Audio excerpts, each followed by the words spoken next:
Y vamos a tener un invitado que nos va a dar una charla precisamente resumiendo un poco todo lo que hemos visto hasta el momento, digamos de una manera muy práctica. Entonces, él está por ahí, se llama Andrés García.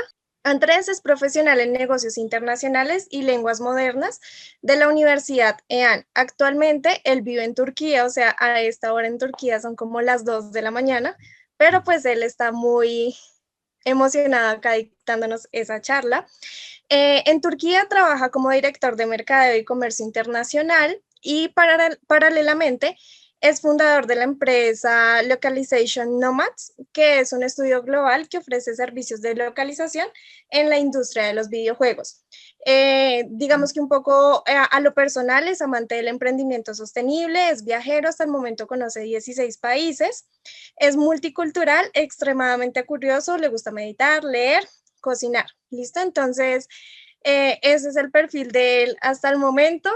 Nos va a hablar precisamente de todo lo que hemos visto en esta clase enfocado a esa experiencia que él ha tenido. Entonces, los dejo con Andrés. Ya saben que cualquier duda, yo voy a estar aquí pendiente o si tienen preguntas para él, se las pueden hacer. Él con muchísimo gusto les va a explicar. ¿Listo? ¿Escuchan?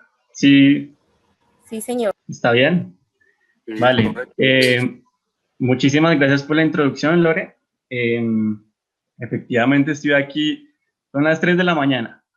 Entonces, en Turquía ya es invierno, estamos a ahorita son menos 5 grados centígrados. No ha nevado, pero ya casi neva.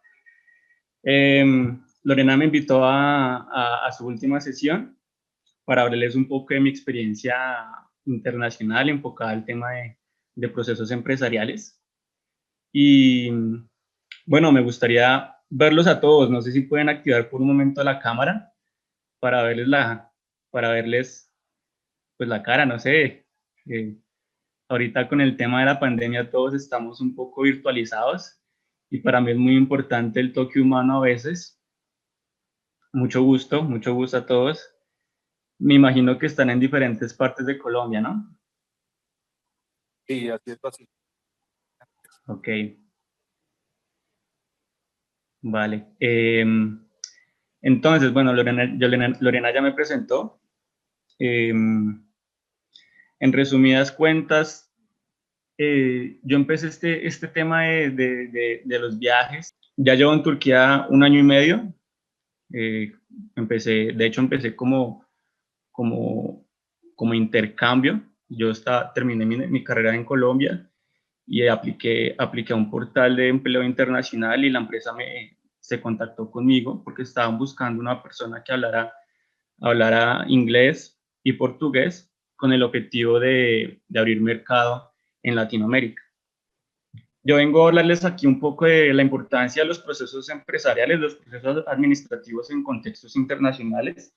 Como Lorena les comentó, en este momento manejo la dirección de una empresa en Turquía que se dedica a la fabricación de repuestos para las cajas de cambio de vehículos utilitarios, que son vehículos tipo vans, vehículos comerciales ligeros y vehículos turismos, vehículos de pasajeros. Como les comentaba, yo estaba en Colombia y recibí una llamada pues, de quien es ahorita mi jefe, diciéndome que estaban buscando una persona que abriera mercado en Latinoamérica. Ellos únicamente se habían enfocado en el mercado nacional y habían tenido la posibilidad de exportar los productos a algunos países europeos. Entonces, ciertos beneficios y pues tomé la decisión de empacar y viajar y radicarme ahorita en Turquía. Entonces, como pueden ver ahí en la foto, la ciudad donde estoy viviendo se llama Konya. Konya queda como al centro del país. Es una ciudad extremadamente conservadora, en el sentido de que Turquía es un país musulmán. Son musulmanes, entonces la religión de ellos es el Islam. No sé ustedes qué conocimiento tengan de la religión, pero particularmente en esta ciudad se practica mucho el Islam sufí, que es una variante del Islam y es una una ideología, una filosofía de vida bastante conservadora. Entonces aquí ustedes en esta ciudad, si tienen la posibilidad de venir, van a encontrar mujeres pues tapadas. Aquí, bueno, ahorita estamos en cuarentena en Turquía, pero algo tan simple como en Colombia, el hecho de conseguir licor es aquí más complicado. Hacer fiestas después de las 10 de la noche es difícil. Ya he tenido encuentros con los vecinos porque yo aquí pues sí pongo pachanga, pongo la música de Pastor López, de los hispanos, y llegan los vecinos a golpearme que por favor le baje el volumen. Entonces ya se darán cuenta de lo diferente que es una ciudad, pues al otro lado del mundo, ¿no? Y culturalmente cómo es distinto. Entonces, quiero compartirles hoy dos aspectos en dos sectores que son completamente opuestos. El primero es mi trabajo acá en Turquía como director del Departamento de Comercio Exterior, específicamente en la región de Latinoamérica. Y lo otro, con mi proyecto que se llama Localization Nomads, como Lorena lo comentó, ofrecemos servicios para que los videojuegos sean adaptados a diferentes regiones, a diferentes mercados. Ya les explicaré un poco de eso. ¿Tienen alguna pregunta hasta el momento o puedo seguir? No, está bien, sencillo. Ok. Entonces,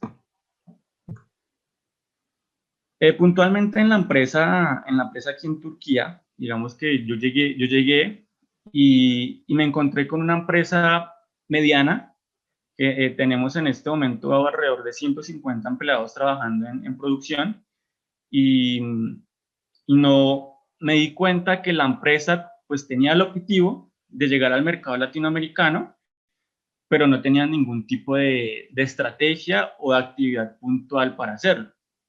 Entonces mi trabajo en un comienzo, los primeros 6 meses se enfocaron en entender pues toda la estructura y la cultura organizacional de CRT, así es como se llama, y mirar de qué manera la empresa, teniendo en cuenta sus fortalezas y debilidades, podría aprovechar las oportunidades o las amenazas que se enfrenta el mercado latinoamericano. El mercado latinoamericano en temas de repuestos es bastante complejo, sobre todo porque hay mucha informalidad y hay mucho mercado negro. Entonces, ese proceso de planeación, que es la primera fase en la que pues uno se enfrenta al objetivo, que en este caso era llegar al mercado latinoamericano, era pues hacer ese análisis de cómo me encuentro en este momento, cómo está el mercado, no solamente mirar cómo está el mercado latinoamericano, sino cómo está el mercado en Turquía, con miras a poder exportar fácilmente a Latinoamérica. Entonces, todo ese análisis, toda esa planeación que yo hice en los primeros meses fue enfocada a hacer ese análisis de fortalezas. Yo imagino que ustedes conocen el análisis DOFA, las 5 fuerzas de Porter, que era enfocado a entender un poco el contexto en el cual se encontraba la empresa y de qué manera eso me podía servir de insumo para poder crear mis estrategias. Entonces, ahí en resumidas cuentas me di cuenta que la empresa no tenía ningún tipo, por ejemplo, de estrategia de mercadeo inbound. No sé si ustedes han escuchado el término inbound marketing. La empresa únicamente tenía estrategias outbound, que es un poco ese contacto que se hace por llamadas en frío, por correos electrónicos, pero sin ningún tipo de realimentación por parte del cliente. Entonces, todo lo que es inbound marketing o mercadeo direccionado hacia la empresa, no lo estaban implementando. Todo lo que es estrategias de redes sociales, de marketing digital, no lo tenían implementado. Entonces yo me pude dar cuenta que tenía muchas cosas que podía implementar, pero lo hacía con soporte en un estudio que yo hice de la industria, de la empresa y de las posibilidades que habían en el mercado latino. Entonces, pues ahí, con base en eso, ya empecé a organizar los recursos y le presenté un informe a mi jefe que le decía, vea, pues ahí me tocó empezar desde México hasta Argentina. Entonces empecé en México a mirar cómo es el mercado, en México pues me di cuenta que el tema de las cajas de cambio dependen mucho de vehículos americanos, y esta empresa fabrica es para vehículos europeos. Entonces yo le decía a mi jefe, pero mi jefe me decía a mí, pero México es un mercado grandísimo, ¿cómo no vamos a poder entrar a México si México vale mucho la pena? Yo le decía, ¿usted produce para vehículos americanos? Decía, no, no tenemos producción para vehículos americanos, entonces no puede entrar a México, porque a México depende mucho de Chevrolet, depende mucho por ejemplo, de Ford, eh, y pues esta empresa produce para vehículos como Volkswagen, como Seat, como Skoda. Aunque sí hay en México, es muy difícil encontrar un distribuidor especializado para vehículos europeos, sobre todo en la línea de vehículos tipo vans. Ya después empecé a bajar, me di cuenta que en Centroamérica había un mercado negro bastante consolidado, entonces todo lo que son repuestos se manejan en un mercado que es informal, que es robado, y son piezas que a la venta son muy baratas, ¿sí? Si uno compara con un repuesto que producimos nosotros, que generalmente está entre los 50 y los 100 euros. Entonces uno mira países como Nicaragua, Honduras, República Dominicana, es bastante difícil entrar allá por la informalidad. Entonces, toda esa información que empecé a recolectar me sirvió para empezar a organizar toda mi estrategia de penetración en el mercado. Analicé precios, miré qué equipo de talento humano requería para poder empezar a hacer todas las estrategias de mercadeo que yo quería hacer. Y pues eso, como lo pueden ver ahí en la imagen, la organización era coger todo lo planeado y empezar a organizar los recursos, tanto humanos, financieros, físicos, para poder empezar a hacer la estrategia. Entonces, lo primero que yo hice es, listo, lo primero que vamos a hacer es hacer un presupuesto para los eventos de autorrepuestos que se hacen en cada país. Entonces, empezamos a mirar cuánto costaba ir a México, cuánto cuesta ir a Colombia, cuánto cuesta ir a Brasil, a Argentina, a Uruguay, a Perú, a Chile, en las diferentes ferias automotrices. Hicimos un estudio del presupuesto para ferias especializadas en repuestos automotrices. Luego, pues ya empecé a mirar el perfil adecuado de distribuidores especializados en cajas de cambio en los diferentes países, y ya pues hice un listado específico de más de 200 empresas que nos podrían servir en la región, incluyendo pues los más importantes ahorita son Brasil, Argentina, Colombia, y Uruguay, que son países que manejan más marcas europeas. Entonces ya después de hacer esos presupuestos, después de hacer el listado de empresas distribuidoras, le dije a mi jefe, listo, yo necesito un equipo de talento humano que se encargue de hacer todo el tema de llamadas. Entonces, el tema de entrenamiento, de dirección, de liderazgo, que es la tercera parte, me encargué de hacerla para entrenar al equipo humano adecuado para hacer ese aproximamiento a las diferentes distribuidoras en Latinoamérica. Y ya pues ha sido un poco difícil por el tema de la pandemia, en el sentido de que no hemos podido viajar, por ejemplo. Yo llevo un año aquí encerrado, pues desde que empezó aquí la pandemia en Turquía, no he podido viajar a Latinoamérica, y no he podido viajar a diferentes ferias automotrices que se realizan en la región por la pandemia. Entonces ahorita estamos un poco colgados en temas de presupuesto, y colgados en el sentido de que Latinoamérica ahorita pues es muy difícil llegar allá porque los distribuidores no tienen dinero para importar, y pues la situación económica en países como Argentina, que tienen una crisis financiera bastante fuerte, pues nos inhibe de poder llegar adecuadamente. Un país como Brasil, por ejemplo, tiene unas políticas de protección bastante fuertes, entonces a los repuestos de las cajas de cambios le ponen unos aranceles muy grandes, entonces el precio final del producto queda muy caro. Entonces todo ese tipo de cosas se analizan, se ponen en un papel, se organizan, y empezamos a crear estrategias para poder llegar adecuadamente a ese mercado. Y ya el tema de control pues es mirar de qué manera hemos hecho ese contacto, el seguimiento que le hacemos a los clientes, digamos que no hemos podido asistir a las ferias, pero lo ideal es que esa parte de control se haga cuando uno va a las ferias, después se hace unas llamadas, mm, se crean unos reportes, se hacen unas propuestas específicas de contrato de exclusividad con algunos distribuidores, se determinan, por ejemplo, precios exclusivos, estrategias de publicidad compartida, asistencia compartida a eventos de ferias automotrices, por ejemplo. Entonces, digamos que todo ese control se hace con base en el objetivo planeado en esa primera parte pues, de planeación, valga la redundancia, pero con miras a siempre cumplir el objetivo.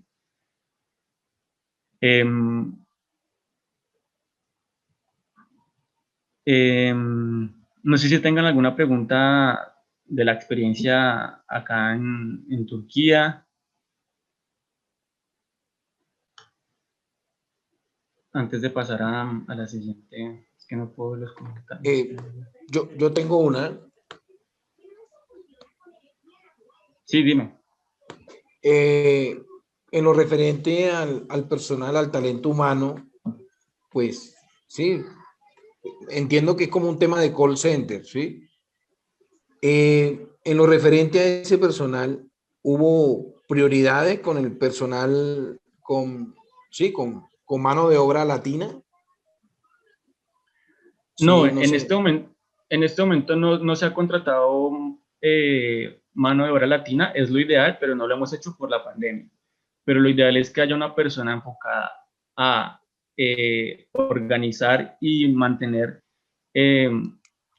los clientes en Brasil. Entonces, una persona que hable portugués bien.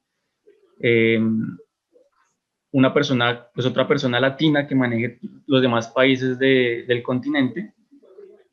Digamos que yo tampoco me enfoco, yo no solamente me enfoco en Latinoamérica, ahorita estoy trabajando con Europa, con Rusia y con Medio Oriente. Entonces, lo ideal es que para Medio Oriente se tenga una persona que hable árabe, para Rusia, pues una persona que hable ruso, y para Europa, lo ideal es que tengamos una persona que sea fluente en inglés, francés, de pronto alemán, pero no lo hemos hecho por el tema de la pandemia. Ahorita viajar es complicadísimo, entonces no se ha hecho.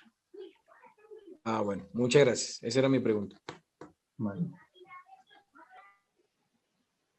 ¿Alguna otra? Por el chat lo pueden hacer o...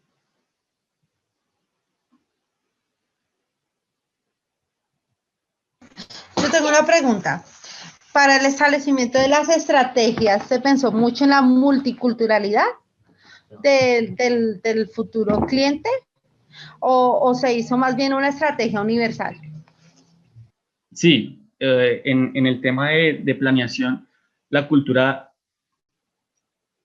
digamos que la cultura latina es única y el turco tiene una forma de funcionar bastante estructurada y desesperados. Ellos son súper desesperados por conseguir resultados en una semana. Entonces yo me acuerdo, yo llegué acá y a los 2 meses mi jefe me estaba diciendo, ¿y qué? ¿Dónde están las ventas?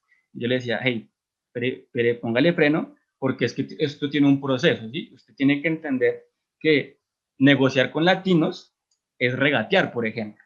¿Sí? Y ellos no entienden qué es el regateo, aunque el turco, por ejemplo, si ustedes van a Estambul y van al Gran Bazar de Estambul, ustedes van a encontrar a los mejores vendedores del mundo, pero es exclusivamente como es como un San Victorino, ¿sí? donde el regateo y ese tema de cosas pues se ven, pero el latino por naturaleza es una persona que le gusta mucho negociar, que le gusta mucho tener una relación bastante cercana. Nosotros somos muy sociales, muy pachangueros, que hay como, por ejemplo, cuando yo hablo con mis clientes, yo les pregunto cómo va todo, cómo está la familia, como que uno se mete en la vida personal del cliente, pero es porque a nosotros nos gusta tener esa cercanía, sobre todo cuando uno hace negocios. Entonces mi jefe me decía, pero ¿usted qué tanto habla con los clientes? Y decía, pues que yo estoy haciendo un trabajo de relacionamiento porque para el cliente latino es importante. Pero si yo hablo con un cliente de Alemania, únicamente yo lo llamo y le digo, oiga, ¿ya me hizo el pago? El cliente me va a decir sí, no, y listo, ya se acabó. Cuando yo llamo a Colombia es, ¿qué hubo? ¿Qué más, Carlos? ¿Cómo está? ¿Cómo va el negocio? oiga, ¿cuándo nos vamos a encontrar? ¿Cuándo va a viajar? Ese tipo de cosas son importantes y son culturales. El turco no las entiende porque el turco no entiende el contexto de hacer negocios en Latinoamérica. Entonces, cuando yo le explico eso a mi jefe pues se queda como, ah, ok, entiendo. Entonces, detrás de toda estrategia debe haber una razón y debe haber como una lógica. Ok, mil gracias. Y una invitación, digamos, sí me gustaría contar con esa asesoría desde su área, a una invitación a cómo implementar una estrategia verdadera, digamos, de relacionamiento para los pymes, para los empresarios, para aquellos que hasta ahora estamos arrancando. Y nuestra idea es, pues, abarcar a más mercados. Uh-huh. Bueno, pues ahí Lorena tiene mis datos de contacto, ella les puede dar mi correo y yo con mucho gusto le respondo en la medida de lo posible. Andrés, ¿qué factores? Vale, mil gracias. ¿Alguien más? Pues ya escucho otra voz. Sí, Andrés, ¿qué factores puede usted identificar en el proceso inicial en el cual usted empezó a elaborar? Uy, no te escucho muy bien, ¿puedes hablar un poco más fuerte? De pronto sí. De pronto me escucha. No te estoy escuchando muy bien. Francisco, si quieres, escribe la pregunta por el chat porque no se te está escuchando casi. Correcto. Se escucha lejos. Bien,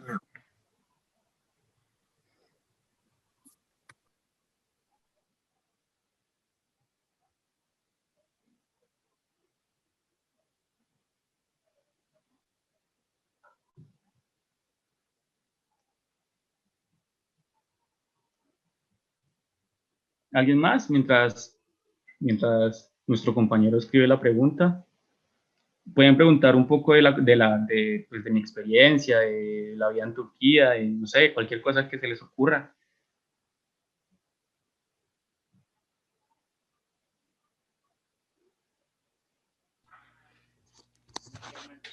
Pues uno tenía como, o bueno, parte personal, conocía uno que los turcos son muy comerciales, ¿no? Son muy vendedores, bastante, pero pues mira que no es tanto como uno lo piensa, ya según escuchándolo, de lo que dice acerca de las personas de allá, de los vendedores como tal de allá.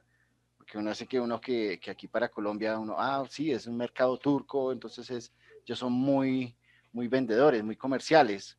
Entonces es como dar como otra perspectiva de lo que se tiene acerca de ellos, ¿no? Sí, el turco, como te decía, si uno mira ese mercado, digamos que yo estoy en un mercado que es bastante, que es industrial, ¿sí? O sea, por ejemplo, el tema de autopartes es uno de los mercados más fuertes en Turquía y no es vender ropa, no es vender porcelanas, no es vender tapetes, que es lo que generalmente uno consigue en un mercado como el mercado de Estambul. ¿Mm? Ya cuando es un sector un poco más, ¿cómo decirlo?, difícil, por decirlo así, ya hay que empezar a analizar otro tipo de comportamiento, sobre todo en la forma como uno hace negocios, porque como te digo, no es eso, y eso es una estrategia, ese análisis, esa planeación que se hace, se parte del análisis de producto, ¿sí? Como te decía, no es lo mismo vender un repuesto de caja de cambio a vender ropa en el bazar de Estambul. ¿Mm? Entonces eso depende también de muchas cosas, del producto, del tipo de empresa, del tipo de mercado, por ejemplo, de la capacidad instalada. Nosotros tenemos una capacidad instalada que en este momento me parece muy baja comparada con la competencia, y nuestra competencia está en Italia. Entonces yo miro la empresa italiana tiene pues un sistema de calidad, unas máquinas de última generación. Entonces eso a mí en la elaboración de estrategias, pues yo debo tener en cuenta la competencia, debo tener en cuenta el tipo de producto, debo tener en cuenta estrategias de precio. Entonces es mirar todo el ¿cómo decir? Todo el contexto en el cual se encuentra la empresa. Por eso es importante hacer análisis DOFA, análisis de fuerzas de Porter, estudios de mercado, estudios de tendencias, analizar muy bien las fortalezas y debilidades de la empresa, que eso va a darle el insumo para poder hacer la organización y hacer las estrategias, actividades puntuales que se van a realizar en todas las fases de organización, dirección, y eso pues dar los indicadores para hacer el control. Bueno, Francisco preguntó qué factores identificó en la primera fase laboral y qué estrategias visualizó y la acogida negativa de las mismas, del por qué se basaron en ellas para abordar el mercado. Bueno, puntualmente yo quise implementar una estrategia de mercado digital, sobre todo por redes sociales, y yo vi mucha negativa a eso. Vi mucha resistencia por parte de mis jefes porque decían como, pero es que nosotros no vendemos por Facebook ni no vendemos por Instagram. Y yo le decía, pero es que una cosa es que el objetivo sea vender por Facebook o Instagram y otra cosa es que el objetivo sea comunicar y fortalecer la imagen y la marca de la empresa por medio de las redes sociales, que son dos cosas distintas, ¿sí? Nosotros no vendemos por Instagram ni por redes sociales. Nosotros lo que hacemos es fortalecer nuestra marca y fortalecer nuestra presencia en medios digitales para que el cliente nos conozca. Entonces yo cuando ya leí esa explicación a mi jefe me decía, ok, ¿y eso cómo es? Entonces yo le decía, mire, si nosotros hacemos una estrategia de branding con una pauta en Instagram que también se alinea con Facebook, pues los clientes nos van a preguntar. Y así lo hicimos y así nos han contactado muchos clientes. De hecho, yo recibo mensajes de clientes en toda Latinoamérica por Instagram. Y me dicen, oiga, qué chévere su producto, porque es que encontrar un engranaje de quinta para mi van es muy difícil acá. Yo le decía, sí, aquí nosotros la producimos, pero pues igual, no, pero su producto está muy caro. Dice, no, pero pues igual, ¿cuál es su capacidad? ¿Cuál es su capacidad de importación? Entonces, a partir de eso uno se da cuenta de que sí funciona, pero hay que hacerlo con insumos y con insumos me refiero con la planeación adecuada y con estrategias puntuales. Entonces, en mi caso fue pautar con el objetivo de hacer branding y que los clientes nos conozcan. No para vender, sino para hacer un tema de puente y de información para que la empresa sea conocida en Latinoamérica.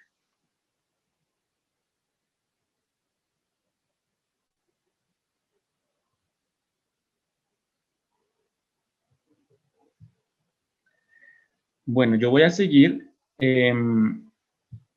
con otra perspectiva de este proceso. Voy a cerrar aquí el chat. Y es con mi proyecto puntualmente. Entonces, Localization Nomads, o pues la empresa en la que estoy ahorita liderando, es un estudio que se encarga de localizar y adaptar videojuegos a diferentes mercados. Entonces, ese proceso de adaptación, pues es un procedimiento, es un proceso empresarial. Entonces, pónganse no sé, ¿cuál juego es famoso ahorita? No sé, bueno, FIFA es súper famoso.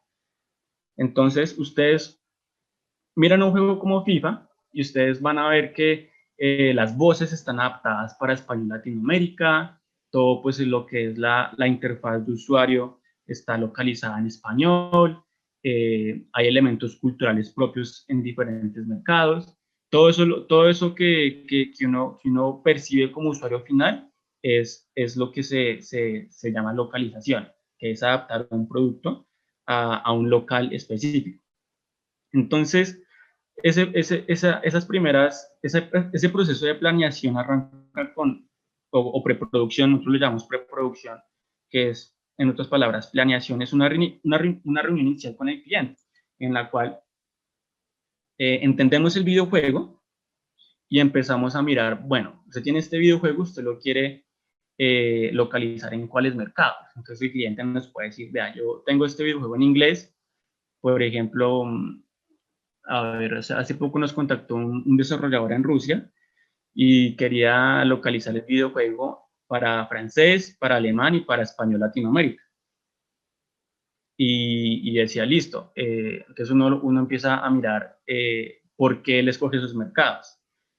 Entonces esa parte de planeación empieza a analizarse, porque esos mercados, uno empieza a mirar cuáles son los dispositivos que más tienen acogida en Latinoamérica, en Francia, en Alemania. Uno se da cuenta que, por ejemplo, el mercado de los juegos móviles en Latinoamérica es muy grande, pero por ejemplo en un país como Francia, lo que son juegos por computador, se mueve más.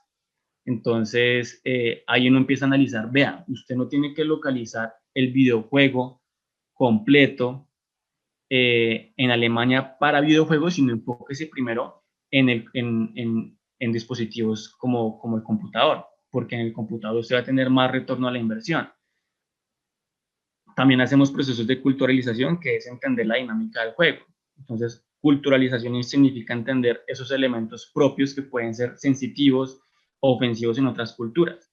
En ese videojuego puntualmente habían, pues dentro de la dinámica del juego, habían cruces representando tumbas. Entonces, esos pues propiamente pues de la religión cristiana y católica, protestante también. Pero entonces ese cliente decía que también quería en un futuro implementar ese videojuego en el Medio Oriente. Y le decía, bueno, usted tiene que tener en cuenta que esas cruces no se pueden colocar si usted quiere localizar el juego por ejemplo, en Arabia Saudita o en Turquía.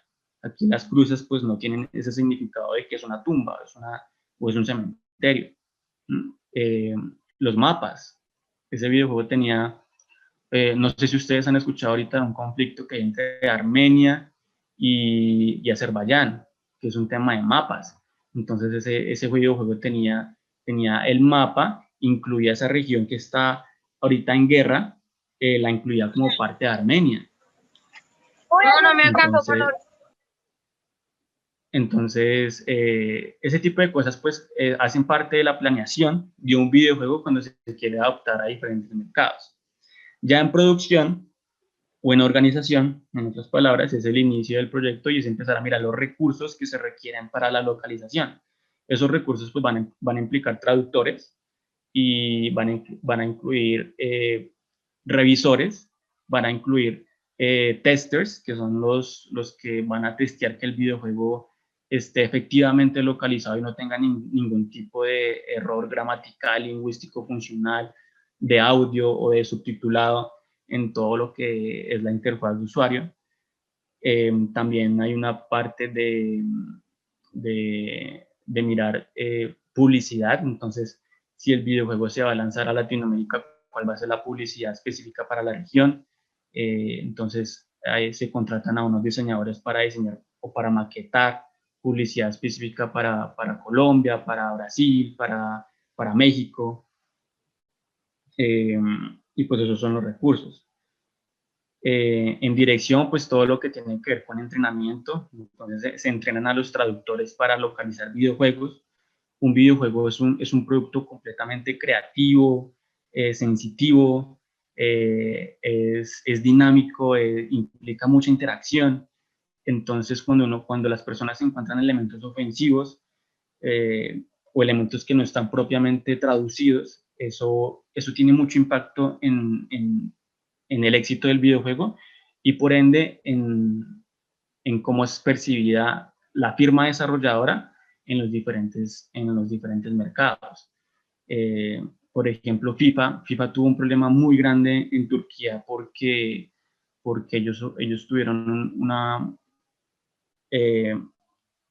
no localizaron propiamente las narraciones y había un narrador que hacía comentarios ofensivos a los musulmanes. Entonces, por ese simple hecho, por no haber entendido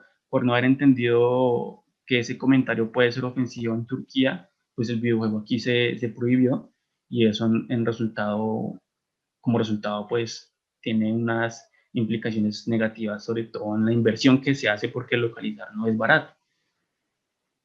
Y la última fase, pues ya es la fase de localización continua, que es esa fase de control. Esa fase de control, pues, implica tener las actualizaciones de los videojuegos en los diferentes idiomas, mirar los resultados de cuántas descargas se han hecho, por ejemplo, en Latinoamérica, en Francia, cuántos jugadores han pagado, cuántas comunidades se han creado con base en el videojuego, cuánta publicidad se ha generado, si es un videojuego, por ejemplo, que no es de pago, sino es por publicidad, cuánta publicidad se ha generado en diferentes medios, no solamente en la aplicación, sino en las redes sociales, por ejemplo. Entonces, eso es lo que hacemos y cada proyecto va a implicar ese proceso de planeación, ese proceso de organización, de dirección y de control. Entonces, como pueden ver, esto se implementa en diferentes mercados, en diferentes industrias y es de suma importancia para tener éxito en cualquier empresa, en cualquier emprendimiento y sobre todo en contextos internacionales donde pues va a haber muchísimos más cambios y donde cualquier cosa mínima que no se tenga en cuenta va a repercutir de una manera significante en la inversión o en la imagen o en la imposibilidad de entrar a un mercado. Y ya eso sería pues lo que les quería compartir hoy.